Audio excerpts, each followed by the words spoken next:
Bonjour à tous, bienvenue dans Direct Santé, votre rendez-vous dédié à la santé et au bien-être de toute la famille. Direct Santé vous informe sur de nombreuses pathologies, de traitements ou encore de gestes nécessaires pour préserver une bonne hygiène de vie. Les calculs rénaux, appelés également lithiase urinaire, est une maladie caractérisée par la formation de calculs, c'est-à-dire des accrétions cristallines qui se forment dans les voies urinaires à partir des minéraux dissous dans l'urine. La taille des calculs varie d'un grain de sable à celle d'une balle de golf. Donc, pour comprendre l'origine des calculs rénaux, nous ferons le point avec Dr Thierry Yaovi, qui est néphrologue adulte, néphrologue pédiatre. Il est également enseignant-chercheur à l'université de Lomé et secrétaire général de ATIR. Donc il est avec nous ce matin pour nous parler des calculs rénaux. Bonjour docteur, comment allez-vous? Bonjour, Ça va? ça va bien. Bien, bien. Oui, Donc on est là ce matin pour parler, on continue de parler des reins. Donc aujourd'hui, c'est le thème de ce jour, ça porte sur les calculs rénaux. Pouvez-vous nous expliquer un peu, nous parler des calculs? Qu'est-ce que c'est exactement, s'il vous plaît? les calculs rénaux, ce sont des pierres qui sont fabriquées à l'intérieur des reins. Oui. Et ceci parce qu'il y a une composition, il y a un composant, ou bien une modification de la composition des urines.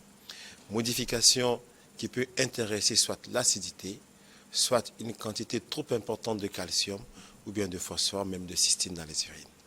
Dans les urines. Et comment ça apparaît, les symptômes, s'il vous plaît? Alors, les symptômes vont commencer par apparaître. D'abord, avant les symptômes, c'est pour vous dire que les calculs vont apparaître lorsque, par exemple, il y a une pilulation microbienne à l'intérieur des urines, ou bien, je l'ai dit tantôt, lorsqu'il y a une modification de l'acidité des urines, ou c'est parce qu'il y a un déséquilibre dans le métabolisme, dans l'un des composants du métabolisme des urines. Des urines. Mais on peut revoir la régie, s'il vous plaît, la photo qui est passée avec les calculs dans les voies. Donc ça se présente comme ça, c'est ça, les Oui, pierres. oui, ce sont des petites pierres. Vous l'avez dit dans votre introduction, ça peut avoir de petites tailles et puis ça peut également avoir de grandes tailles, même supérieures à 5 mm. Donc, oui, peut-être, pourquoi pas la taille d'un ballon de golf. Mais c'est énorme quand même, puisque Oui. là, du coup, ça bouche le passage des urines complètement. Justement, lorsque la taille de la pierre elle est vraiment importante, Oui. ça peut aller obstruer l'écoulement des urines. Et quand il n'y a pas d'écoulement des urines, qu'est-ce qui se passe? C'est qu'il y a une accumulation des urines en amont. Oui. C'est ça qui gonfle le rein et c'est ça qui entraîne la douleur. Qui entraîne la Et douleur. cette douleur, excuse-moi, elle est vraiment typique. C'est-à-dire Elle est atroce. atroce. Donc, c'est une douleur qui survient de façon brutale et qui va intéresser un côté du ventre qui est très intense, qui peut irradier vers les organes génitaux externes et qui n'a pas de position antalgique. Mais justement, ces douleurs, quand ça arrive comme ça brutalement, c'est que déjà avant, il y a eu des stocks de pierres qui se sont. Bien évidemment que oui, Ouais. c'est parce qu'entre-temps, il y a une pierre qui se localise quelque part, qui bouche complètement l'écoulement des urines, d'accord, ou bien qui titille un peu la paroi d'évacuation, c'est ça qui entraîne la douleur. Donc, comment la personne peut savoir si avant même qu'il y a déjà que ça a commencé, on peut pas savoir. Non, on ne peut pas. On ne peut pas le savoir. Mais on peut peut-être le savoir au cours d'un examen Oui. peut-être de routine, en dehors de la douleur qui va t'amener à l'hôpital, pour laquelle on va te demander des examens à visée diagnostique. Peut-être que vous avez autre chose, et puis vous êtes allé à l'hôpital, on vous fait une radio de l'abdomen, ou bien on vous fait une échographie de l'abdomen, et on tombe, on dit, ah, vous avez des pierres. Mais quand ce n'est pas comme ça, c'est-à-dire que quand ce n'est pas découvert de façon fortuite, Oui. les calculs peuvent être découverts en présence des signes. Et le signe, c'est la douleur C'est la dont douleur. on vient de parler. Donc, les gens ont mal de façon atroce d'un côté, et c'est ça qui va les amener à l'hôpital. Et c'est là que le médecin va dire non, faites-moi une radiographie de l'abdomen, faites-moi une échographie de l'abdomen, et c'est ça qui va révéler la présence de ces pierres-là. Et quels sont les facteurs de risque, justement? Alors, les facteurs de risque, il y a les facteurs environnementaux, Oui. tels que les périodes chaudes où on ne boit pas beaucoup d'eau, ou dans les facteurs environnementaux, je peux encore citer l'accès restreint aux toilettes. Ce qui fait que, qu'est-ce qu'on fait là? On retient les urines parce qu'il n'y a pas quelque part où je pourrais faire pipi rapidement. Je donne l'exemple quand on va à Sigamé Ah, waouh! et vous avez envie de faire Il pipi. n'y a pas Oui. d'endroit. Il n'y a pas d'endroit dédié. Voilà. Donc, Et puis la nuit, des fois, on n'a Voilà. pas envie de se réveiller. du coup, le fait de retenir les urines n'est pas une bonne chose. Mm. D'accord? Il y a les facteurs alimentaires.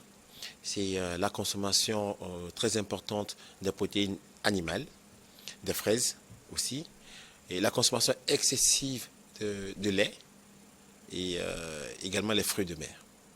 Les fraises? Oui, les fraises. Et autre facteur de risque, ce sont les infections urinaires à répétition. Mm. D'accord. Voilà les quelques facteurs de risque que je peux citer. Faut pas également oublier qu'on peut avoir certaines maladies lithiasiques d'origine familiale. Ok. Et il y a également la présence de certaines maladies métaboliques, hein, comme le diabète, qui peuvent également favoriser la formation des calculs rénaux. Bah justement, est-ce qu'il existe d'autres types de calculs? Alors, quand on prend la nature du calcul, je peux dire qu'on peut avoir des calculs qui sont très riches en calcium et des calculs qui sont riches, par exemple, en cystine. Donc ça, c'est avec des analyses poussées des pierres lorsqu'elles sont éliminées ou enlevées après traitement, qu'on peut aller faire l'analyse Oui. de ces pierres-là pour connaître déjà la teneur, soit en calcium, soit en cystine. D'accord. Et justement, qui peut être touché par des calculs? Tout le monde peut être touché, Tout le monde. surtout quand il y a les facteurs de risque. Oui. Et je vous devance peut-être, je ne sais pas, pour dire que il y a plus d'hommes qui sont touchés, en tout cas, il y a 2 fois plus d'hommes qui sont touchés que les femmes. Et pourquoi? Moi, je répondrais peut-être en disant que c'est parce que les hommes, ils ont plus de facteurs de risque. Est-ce qu'on fait plus attention, nous, peut-être? Oui, Oui. la femme, il fait plus attention. Non, mais c'est important de vraiment prendre en considération tout ce que vous venez de dire. Faut pas prendre les choses à la légère parce que surtout que c'est pas des signes qui apparaissent avant, c'est quand ça arrive brutalement. Donc, comme vous l'avez dit, ça arrive brutalement. Donc, c'est là où après, bon, c'est pas quelle taille ça a pris, hein. Donc, il faut vraiment faire attention à l'alimentation, ne pas retenir les urines et puis boire beaucoup d'eau aussi pour faire évacuer les choses. Mais ça, c'est très, très, très important. C'est bon, ça répond au quotidien de chacun, hein. Oui. C'est à nous tous de prendre nos responsabilités. Souvent, les gens ne vont pas à l'hôpital, hein. Quand il y a des petites choses, ils y vont pas. On va pas cesser tout le temps de le répéter. Je pense que dès qu'on a un petit bobo, il faut aller à l'hôpital. Il faut aller à l'hôpital, Dès il que faut vous avez un consulter. petit bobo, il faut aller à l'hôpital. Par rapport à la douleur des calculs rénaux, lorsque la douleur apparaît, n'attendez pas trop, allez à l'hôpital. Et d'ailleurs, quand vous avez une douleur, quand vous avez une douleur dans le ventre, qui ne cède pas aux antalgiques de premier degré, le paracétamol et les consorts, je pense qu'il y a de quoi aller consulter. Aller consulter, hein. Et donc, du coup, qu'est-ce qu'il faut faire pour diagnostiquer ça?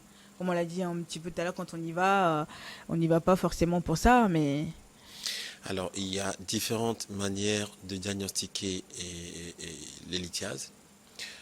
Premièrement, ça peut être découvert de façon fortuite parce qu'on va peut-être à l'hôpital pour autre chose. On nous demande une radiographie de l'abdomen ou on nous demande une échographie pour autre chose et puis on tombe là-dessus. Donc ça, c'est de façon fortuite. Ou on peut les découvrir en présence des signes et le signe, c'est la douleur qui est très intense dont on vient de parler. Ou bien, des fois, on peut découvrir qu'il y a des pierres dans les reins au moment des complications. Peut-être parfois au moment déjà d'une naissance rénale chronique. Et donc, c'est quoi? C'est des échographies? C'est des prises de sang? Comment ça se passe? Le diagnostic, essentiellement, c'est par l'échographie de l'abdomen ou une radiographie de l'abdomen ou au mieux encore un scanner. Un scanner. Pour mieux voir vraiment Oui. le contour. Mais écoutez, bon, on va, on va marquer un temps de pause. On revient juste après les informations. Restez avec nous.